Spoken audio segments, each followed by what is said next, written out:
sa mortal bodies mo, it turns our opinion. Amen. Yung mga opinion natin dati, inalis ng Diyos. Iniba ang iyong opinion. Amen. Tama? Sabi niya, changes our notions. It sets our affections on things which are above. Amen. Yung ating mga gusto. Amen. Dati, pag gusto natin ang makalupang mga bagay, pasyal dito, pasyal doon. Kalayawan dito, kalayawan doon.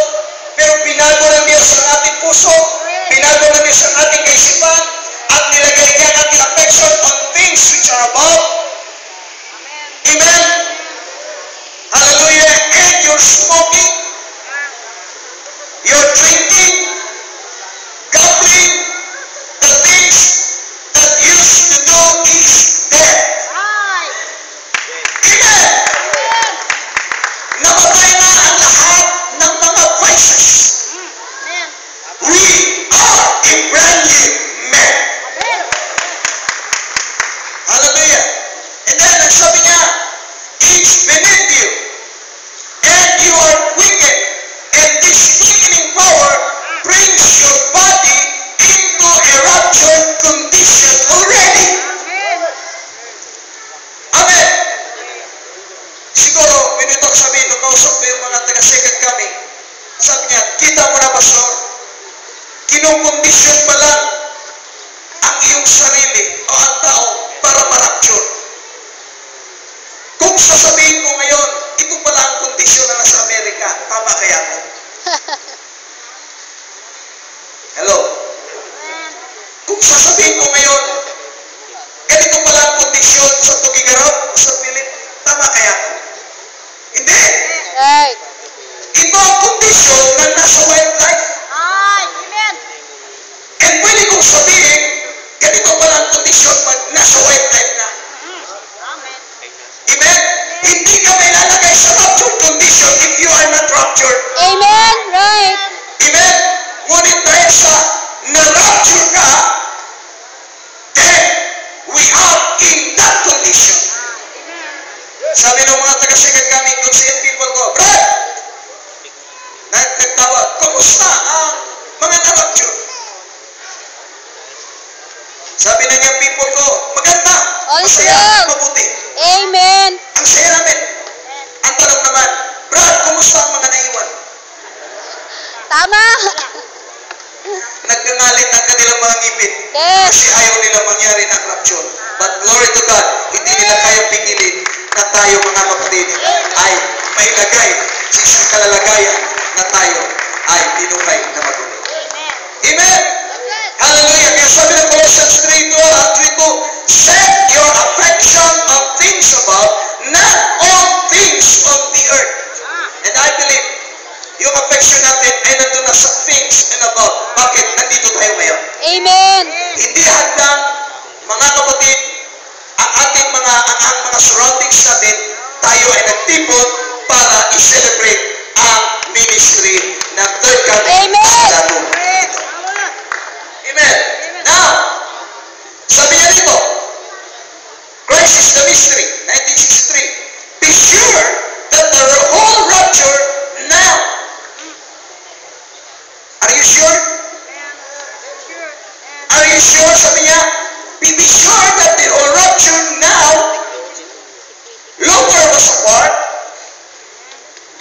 Wesley was apart, the prophets was apart, and they are not apart just in the revelation that they was making up the body. Feet, toes, arms, and so forth, until the head. Amen. Ang rapture hindi yung magliparan. Amen. Bahagi si Wesley. Bahagi ang mga unang mananampalataya na namatay, pinugutan ng ulo, na naghihirap dahil sa paglilingkod kaya sa ating Panginoon sa Kristo. Ngunit inonor ng Diyos yun, pero sabi ng Book of Hebrews, ang lahat ng yan ay nangamatay na hindi nila natanggap ang pangako.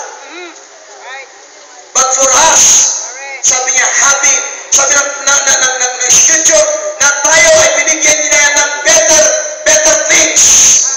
Na kung wala tayo ay hindi sila magiging kumpleto.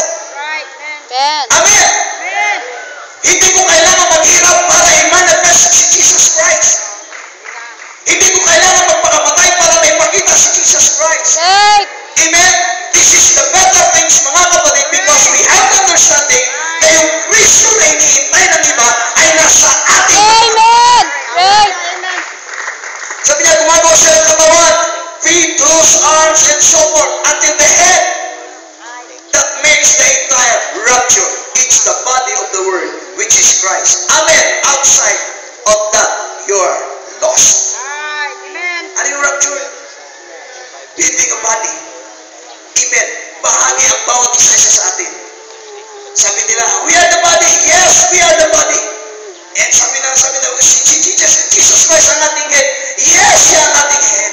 We are the body. Kaya pag dumating na yung head, ang tanong ko, dumating na ba talaga?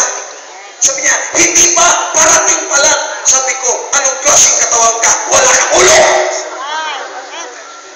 Ano sabi ng Scripture? This man be in you. Yes. It was in Christ Jesus. Nung inibigay ng Diyos ang kaisipan ni Kristo sa atin, nakakonect na tayo sa head, mga kapatid. And we are functional body. Nagpa-function tayo ng maayos sa iyo. Amen. Kaya yung ating ginagawa, nakita ko yung mga kapatiran, simula kagabi hanggang kaninang madaling araw, sabi ko, natutulog ba itong mga to? Ang puyat na puyat nga. But they are functioning kung ano yung gift na ibigay ng Diyos sa kanila. Amen. Sabi nung isa sa akin, Pastor, ingit ako sa mga brothers na magaling kumanta. Grabe ang desire ko, Pastor, kumanta. Sabi ko, salamat, may desire ka. Pero huwag ka na lang kumanta. Kasi pag kumanta, hindi talaga ako mag-bless. Pero sabi ko, may ibang paraan para gamitin ko. Amen. Right. Sabi niya, Pastor, pwede ka mag-preach. Pwede ka mag-MC. Amen. Hallelujah. Amen. Now, sabi niya rito, super sign. He was God to us to give a natural people a supernatural birth. What did he do? He went before us. He died, but they could not hold him. Abraham's grave still there. Isaac's grave still there. But there's an empty tomb on the supernatural seed that done supernatural work. That had a supernatural resurrection. Sabi niya, mga libingan ng mga patriarka, nandyan pa. Amen. Kasama pa natin. Ngunit, sabi ng prophet, the supernatural seed. Sabi niya, that is supernatural works. Ay nabuhay na muli. Amen. Hindi ko kailangan hintayin na mabuhay ang mga patay sa simenteryo para magkaroon ako ng resurrection. Para makita ko ang resurrection. Right. Ngunit ikaw ay patay dati, ako ay patay dati, na nagising at mabuhay na maguli, na nandito sa katawan na ito, and this is the resurrection. Pagkatapos ng resurrection na tinanggap natin, wala ng resurrection. Sabi ng prophet, yan ay supernatural resurrection. Amen? And ang mga binhi ay gumagawa ng mga supernatural work. Amen? Paano niyo ginagawa ang supernatural works? Kailangan bang magsalita ko dito na ang apoy ay bumabagsak yan para sabihin kong supernatural works? Kailangan ko bang sabihin na yung kahoy ay matumba para sabihin yung siya ay supernatural works? No! Natural din, super nga lang. Tama? Yung pinagagawa natin ngayon, yan na yung supernatural works na ibinigay ng Diyos. Amen. Pastor, ano bang ginawa ko? Nagbuhat lang naman ako ng speaker. Supernatural works ba yan? Supernatural works. Amen. Right. Amen. Amen. Responsibility yan. Amen. And we are in the age of maturity. Kaya alam na natin ang ating pinagagagawa. Amen. Yung magpunas sa lang sa sahig ng simbahan, supernatural works yan. That's right. Amen. Yan ang binigay ng Diyos sa atin. Kung hindi ito supernatural works, mga kapatid, ewan ko na lang kung anong kalalagayan meron tayo. Alam niya, kaya din naman ng denomination ito. Yung magagawin ng ganito, mag-prepare, kaya din naman nila. Pero ang lahat ng kanilang gagawin ay humihingi ng gantimpala. That's right. Kailangan may kapalit yun. In return. Yeah. Kailangan may bayad yun. Pero ang believer, Amen. Hallelujah. ano yung mga pastor natin? Mga kapatid, 24 hours on call. Kahit tulog yan, pag tinawagan yan, pag nagtunog ang cellphone yan, kakabahan ka agad yan. Kasi alam niya, duty na naman siya. Amen. At hindi kailanman ang pastor o mga ministers naghihingi ng bayad sa kanilang ginagawa. Amen. Kahit utusan nyo mag-drive o magluto yan, gagawin naman namin mga pastor yan. Di ba mga pastor? Amen. Supernatural works yun na ginagawa namin. Amen. Say praise the Lord. Praise the Lord. But those supernatural works, yung karaniwan natin ginagawa sa local church, mga kapatid, mahalin natin yan.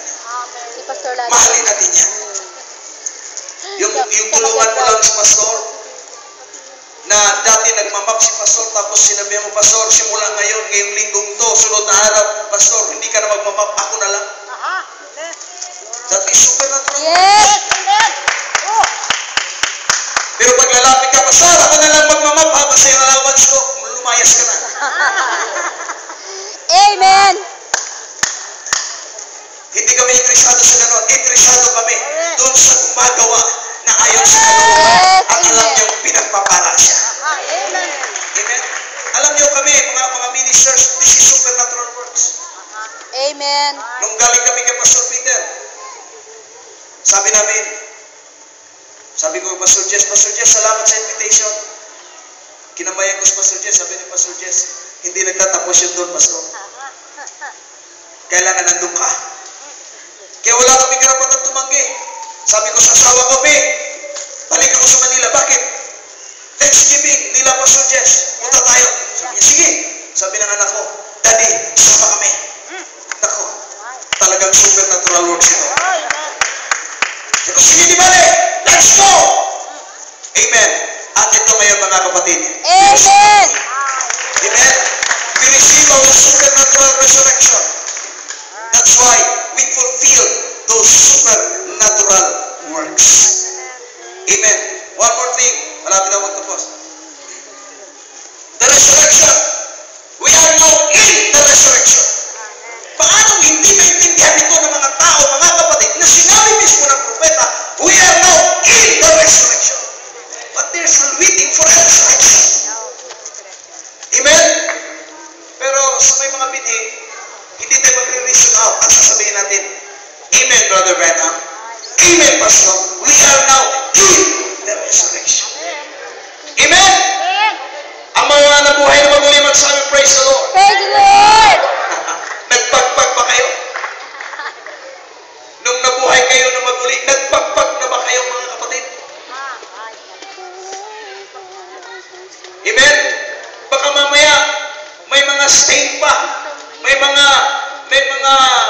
kapit pa ng laman, pagpagin na natin. Dahil mga ngamuyan.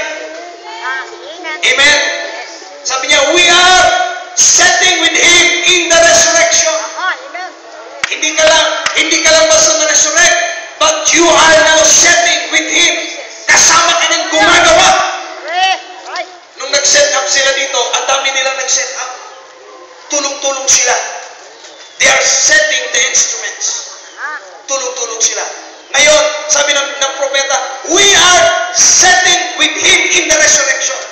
And when we talk about resurrection, kasama kang gumagawa ngayon na nagbibigay ng pagkabuhay na mag-uli doon sa may mga binhi.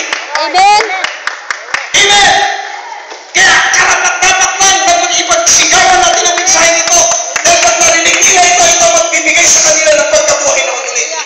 But only those who have life. Not those who do not have life. They won't know it. Hindi talaga nila malalaman ito. They'll never know it. They'll go right on thinking they're getting the Holy Ghost, being saved, and the rapture will done, be over with the good end. Done, be over with and gone.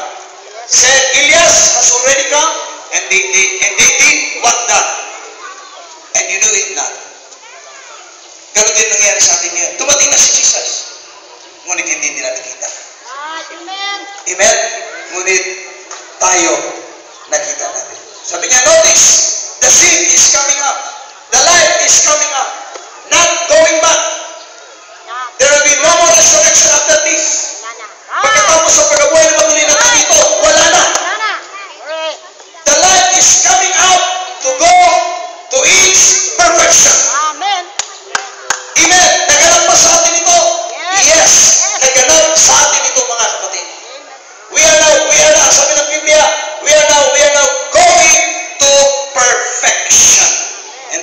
perfection is all about. Amen. Amen. Amen. Na lahat ng mga sakdal, magsabi, praise the Lord. The Lord. Hallelujah. Now, i-direction natin sa slide 14.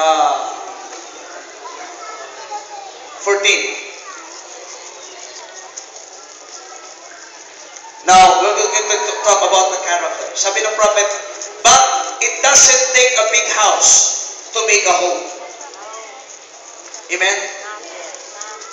Because this is the person of Jesus Christ, we're going to talk about the character.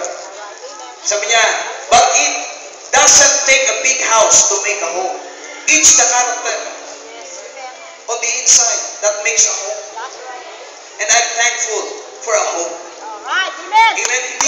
Hindi kailangan ng malaking bahay para magkaroon ng tahanan. But it's the character on the inside.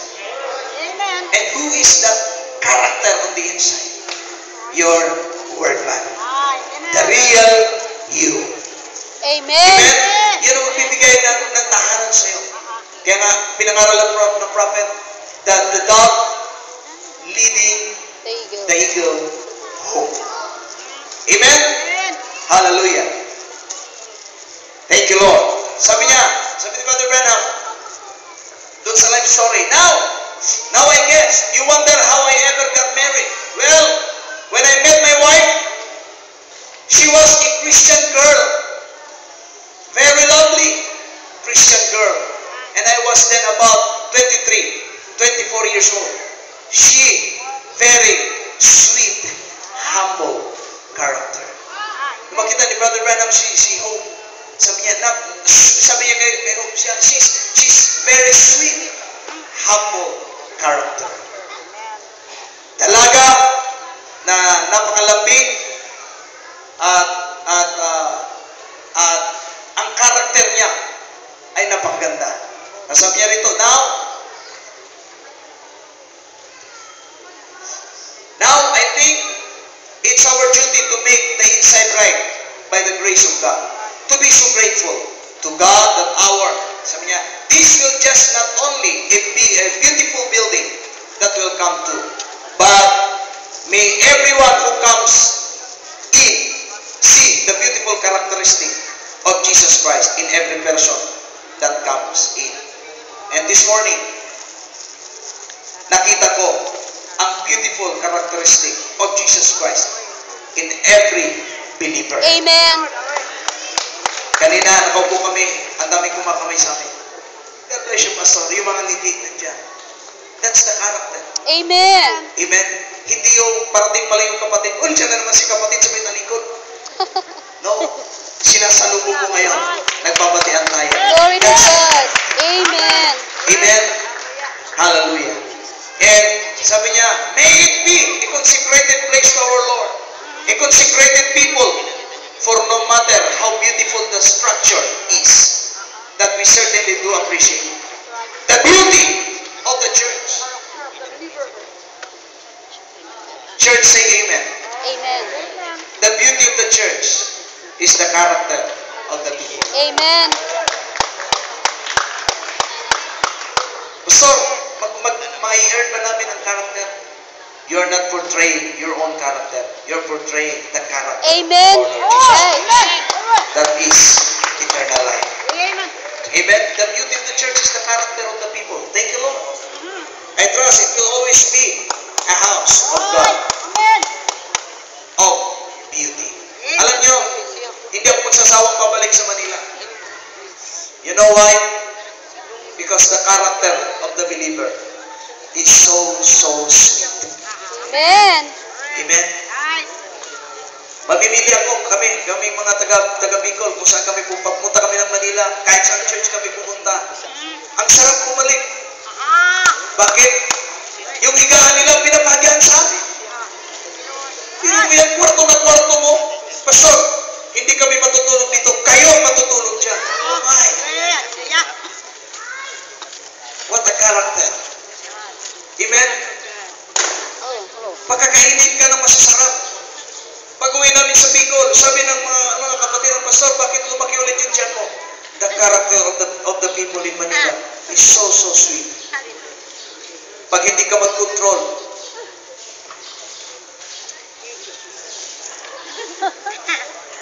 talagang magdadagdag ka ng sinturon. Sabi niya, very, very hospitable. Pero pag hindi ka nag-ingat, mas madalas ka. Amen. Very nice character. Amen. Mga kapatiran, alam ko, ito yung maturity. Alam niyo ang mature? Marunong umunawa, marunong umintindi, marunong mag-alaga. Ito na yun. Amen. Kung immature mga kapatid, pababayaan ka lang yan. Sasabihin, bahala ka sa buhay mo. Magkanya-kanya tayo. Amen. Pero dito hindi. Nag-aagawan pa. Sabi ni isang pastor, akala ko, sunod ka sa bahay. Sabi ni isang pastor, dito lang tayo gusto. Kung pwede palang hatiin mga kapatid, ang katawan para yung isa nandoon. At yung isa nandoon sa kabila, pero hindi pa. May panahon dyan. Hintay lang kayo. Isang araw, sa inyo kami matutulog. Sabi ni isang pastor, kailan kayo uwi? Sabi, hindi namin alam. Di ba, Pastor Philip? Kailan tayo uwi? Hindi natin alam. Huwag tayo mag-alala, Pastor Philip. Kung hindi tayo uwi, pakakainin nila tayo. That's the character. Amen? Yan ang mga mature. Isusubok mo na lang, ibibigay mo pa. Amen?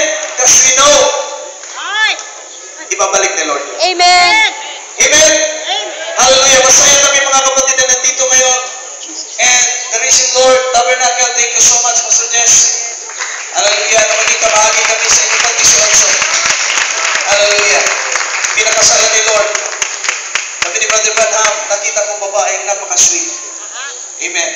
And ngayong umaga, sasabihin ko rin, nakita ko yung dalaga na napaka-sweet. Amen.